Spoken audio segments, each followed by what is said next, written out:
Ooh. I would say resilience, creativity, and having fun. Lover of both natural and built worlds, I've spent my life trying to use design as a tool for positive change. But change is a collective step. At Invisible Matters, we want to shine a light on the creatives, makers, and architects redefining the future of design to shape a better way forward. I'm Shanaz Engineer. Come with us for our first design exploration session, where we chat with dreamer, sculptor, and fine jeweller Paula Walden.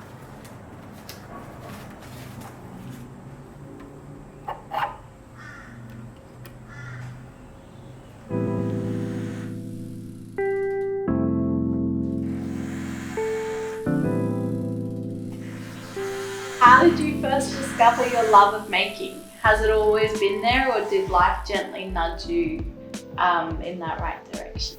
It started quite young, actually. I remember when I was, 7 years of age in Papua New Guinea, and I made a collection of rings from everything and anything that I could find. That intrinsic sense of joy that I got from making then, I think I just didn't want to stop at the time.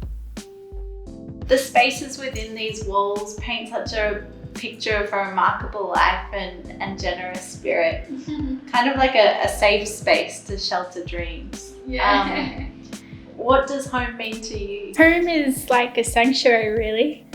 Home is somewhere where you should feel safe and secure. And also it's a space where, you can be playful and create an environment that is unique to you. I have and treasure would be artworks that I've selected from or come into my ownership through being a resident at Metro Arts, meeting people from that community. I think it's the people and the stories that I feel when I look at the pieces.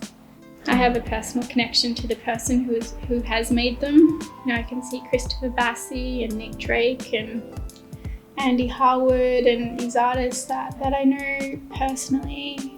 Almost looks like you. That is me. Is it you? Yeah.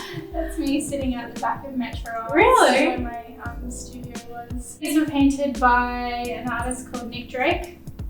He had a studio on the same floor as me. This one's one of my favorites, Oh, yeah. Paula. Who did that one? That was actually by me. So beautiful. It's not actually finished, but And artwork never is, right? That's true. You've also developed a bit of a green thumb. Yeah, well, it's only something that I never used to be, but I think it's a sign of that you're becoming of age. When you start to really feel these plants, you just don't want them to suffer and you want them to thrive. I think design is universal in a way. I think all of the elements and principles that constitutes design can be transferred to whatever medium you put to it. I'm very much into Art Nouveau and then Art Deco. Art Deco is very much about straight line and curved line is very much Art Nouveau, and I think you can translate that to curved line being about nature and then straight line being about built environment, and I think it's about striking a chord or balance between the two. My custom design process is about adhering to that individual and making it symbolic to them. In terms of jewellery, you've got such limited space to work with, so the details have to be super fine and highly considered in order for all of these elements to kind of seem harmonious. When it comes to designing, and it takes about 3 times longer to actually design something than it does make it. I have a lot of customers coming forth who have jewellery that they've inherited from their grandfathers or mothers and fathers, and style-wise it just doesn't really fit with who they are today. So I get to redesign things and use the gold and melt it down and repurpose the gems, and it is like breathing life into a new piece for them. You really get to know people's stories and see their life unfold, which is such an honour. Generally, I think people are becoming more and more aware of matters to do with our planet and climate change and how to preserve what we have left. At Invisible Matters, the reduce, reuse, restore and recycle philosophy is ingrained within our DNA. And it's been so great to see this start to translate into the jewellery industry. We just read about lab-grown diamonds grown from harmful air pollution. Can you chat through your thoughts about these shifts and where you think they're going?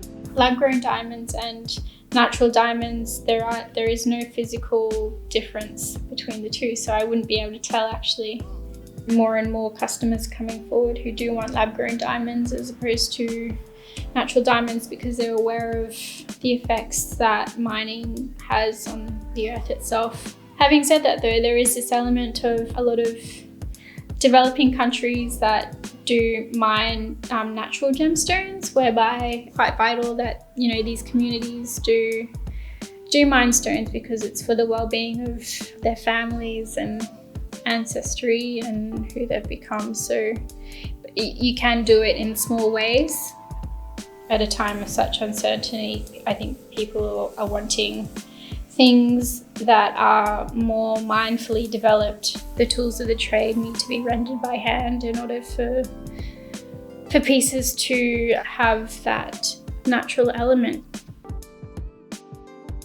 Giving life and having a life to take care of, you do become more responsible in a way. You do want to make sure that the life that this new person has is filled with comfort and care, and I think you just want to make sure that you do inherently do the right thing. The world that we're leading into, I think you do have to wonder what's going to happen, and you want a person to experience all the things that we have.